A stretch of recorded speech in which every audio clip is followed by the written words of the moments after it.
শুক্রবারে নামাজ পড়ার জন্য মানুষ খুঁজে পাওয়া যায় না, কিংবা মসজিদ গুলো ফাঁকা থাকে। মসজিদ যে খুবই কম, তারপরেও মসজিদে মানুষ হয় না। কিন্তু বাংলাদেশে আপনি যান, প্রতিটা মসজিদে মানে এত মানুষ যে অনেক মানুষ মসজিদে নামাজ পড়তে পারে না, রাস্তায় নামাজ পড়তে হয়। এত মানে ইমানদার এই দেশে। কিন্তু এই দেশেই আপনি রবি সোমবারে যান অফিসটাতে, অফিস আদালতে যান, সরকারি অফিসে যান, যে কোনো সরকারি অফিস, ইউনিয়ন পরিষদ, পৌরসভা, city corporation, police station, court, আইন আদালত, স্কুল, সরকারি স্কুল, কলেজ, যেখানেই যান, যে দেখবেন যে পরিবেশ পরিস্থিতি পুরোই আলাদা। মানে এখানে মনে হয় কোনো ইমানদার মানুষই থাকে না, মানে মনে হয় কারোর ভিতরে কোনো ইমান নাই। সবাই গরু ছাগলের চেয়ে অদম, তাদের ব্যবহার, তাদের কর্মকাণ্ড, অ্যাক্টিভিটি, মানে দুর্নীতিতে দেশটা পুরো ভরপুর। অথচ শুক্রবার আসলে সবাই হাজির, সবাই ইমানদার, সবাই সবকিছু। তার মানে আমাদের দেশে এমন একটা সমস্যা, মানে আমাদের দেশের মানুষ যে কোন ক্যাটাগরিতে, আসলে আমরা যে কোন ক্যাটাগরিতে আছি, আমরা নিজে না মুসলিম, না ইমানদার, না মুনাফেক, মানে কোনো ক্যাটাগরিতেই নাই। মুনাফেকের তো একটা বৈশিষ্ট্য আছে, কিন্তু আমার মনে হয় বাংলাদেশের মানুষের সেই বৈশিষ্ট্যটুকু নাই।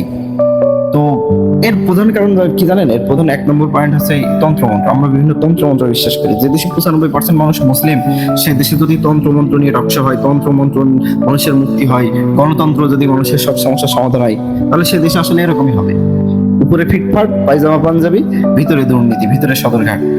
তো এই সিস্টেম থেকে উত্তরণ করতে হলে একটাই পদ্ধতি, একটাই পন্থা, একটাই পথ আছে। এই গণতন্ত্র 53 বছরে বাংলাদেশে দুর্নীতিতে চ্যাম্পিয়ন বানিয়েছে। এই গণতন্ত্রকে ছুড়ে ফেলতে হবে, গণতন্ত্রকে বাদ দিতে হবে। তন্ত্রমন্ত্র দিয়ে আসলে মানুষের কিছু হবে না। ইসলামী শরিয়া আনতে হবে। ইসলামী শরিয়া নিয়ে আসেন। ইসলামী শরিয়া নিয়ে আসলে মানুষ, দেশ দেখবেন এমনি পাল্টে গেছে অটোমেটিক। এই আইন আদালত হচ্ছে ব্রিটিশদের, এই যে বিচার ব্যবস্থা, এটা ব্রিটিশ থেকে ধার নেওয়া। ব্রিটেন থেকে মানুষ ব্যারিস্টারি পড়ে আসে, এটা সবাই জানেন। তো ব্রিটেন থেকে ব্যারিস্টারি পড়ে আসে, তার মানে এটা ব্রিটিশদের দেওয়া। তো এটা শেষ, এটা ফাংশন করে না। ব্রিটিশরা হচ্ছে পৃথিবীর সব থেকে বড় চোর।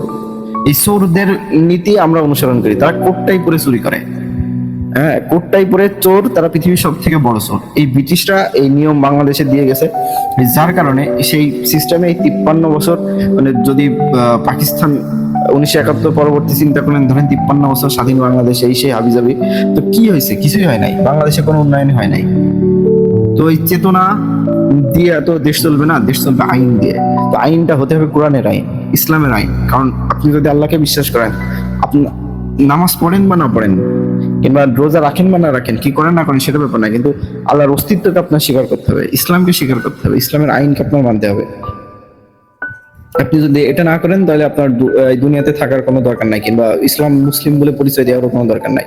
কারণ নামাজ পড়বেন না পড়বেন সেটা এখন তো আপনার ব্যক্তিগত ব্যাপার, কিন্তু আপনি তো বলতে পারেন না আল্লাহ নাই, ইসলামী আইন ভালো না, এটা তো আপনি বলতে পারবেন না।